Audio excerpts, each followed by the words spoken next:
এবারও নজর রাখবো পশ্চিমবঙ্গের দিকে। পশ্চিমবঙ্গে আপাতত বৃষ্টির পরিমাণ কমলেও জল যন্ত্রণা থেকে রেহাই মেলেনি কলকাতা সহ শহরতলের বাসিন্দাদের। জলের মগ্নতার কারণে বহু জায়গায় সমস্যায় পড়ছে মানুষ। শহরতলি সোনারপুরে দেখা গেল সেরকমই এক দৃশ্য, রাস্তার জলে ঘুরে বেড়াচ্ছে মাছ। আসুন শুনে নি এই বিষয়ে এলাকাবাসীর বক্তব্য। দেখুন, এই তো প্রতি বছরকার ব্যাপার, প্রতি বছরই এরকম মিশন পল্লীর ব্যাপারটা হচ্ছে, আমরা এমনটাই ভাবি যে মিশন পল্লী বছরে দুবার না ডুবলে বৃষ্টি হয়নি, এরকমই ভাবি। কেন আর এর তো সংস্কার হচ্ছেই না, প্রতি বছর সেই একই জিনিস। প্রতি বছর আমার বাচ্চারা সারদা স্কুলে পড়ে, প্রতি বছর স্কুল বন্ধ হয়ে থাকছে এই জলের জন্য।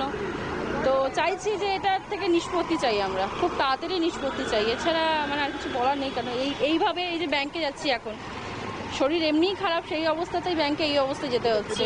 জল তো ভিজে যাবে। হ্যাঁ, যেতে হচ্ছে, কিন্তু কাজ তো মেটাতে হবে, না হলে তো মানে দিন বন্ধ হয়ে যাচ্ছে না। আপনার নাম? আমার নাম পূজা অধিকারী। আমরা দেখে নিলাম সোনারপুরের সেই জল যন্ত্রণার ছবি। এই বিষয়ে বিস্তারিত জেনে নেব। সঙ্গে রয়েছেন আমাদের প্রতিনিধি দিয়া রায়। দিয়া, এই বিষয়ে ঠিক কি জানা যাচ্ছে?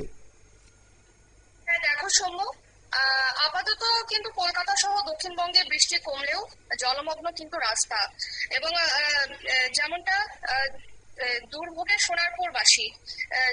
রাজপুর সোনারপুর পুরসভার একাধিক ওয়ার্ড এই মুহূর্তে কিন্তু জলমগ্ন।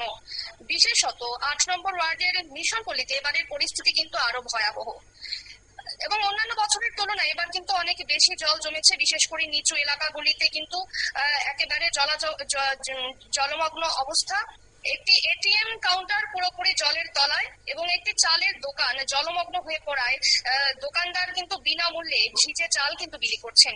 এবং এই পরিস্থিতিতে রাস্তায় হাঁটা চলাও কিন্তু একেবারে অযোগ্য। একমাত্র ভরসা কিন্তু ভ্যান, তবে তাতেও অতিরিক্ত টাকা কিন্তু গুনতে হচ্ছে। বাইক, স্কুটি কিংবা ছোট প্রাইভেট গাড়ি চলাচল কিন্তু সম্পূর্ণ বন্ধ। অনেকেই বাধ্য হয়ে হাঁটছেন কোমর সমান জল পেরিয়ে।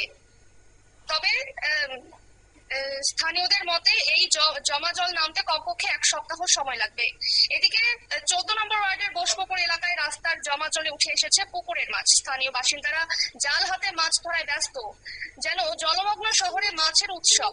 এবং পুরসভার চেয়ারম্যান পলক কুমার দাস যেমনটা জানিয়েছেন যে নতুন একটি ড্রেন তৈরি হয়েছে যা সরাসরি খালে সংযুক্ত, এবং তার দাবি যে এই ড্রেন দিয়ে এখন ফুল ফোর্সে জল বেরোচ্ছে। তবে টানা বৃষ্টির ফলে পরিস্থিতি কিছুটা জটিল হয়েছে তা স্বীকার করছেন তিনি।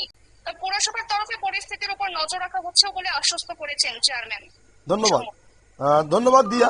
আমরা শুনে নিলাম আমাদের প্রতিনিধির বক্তব্য যে প্রশাসনের তরফ থেকে এবং পুরসভার তরফ থেকে জল যন্ত্রণা কমানোর প্রতিশ্রুতি দেওয়া হলো, এখনো কিন্তু সমস্যা কমেনি, এবং সমস্যা কবে কমবে সেই বিষয়ে চিন্তায় রয়েছেন স্থানীয় এলাকাবাসী। নজর রাখবো পরবর্তী খবরের দিকে।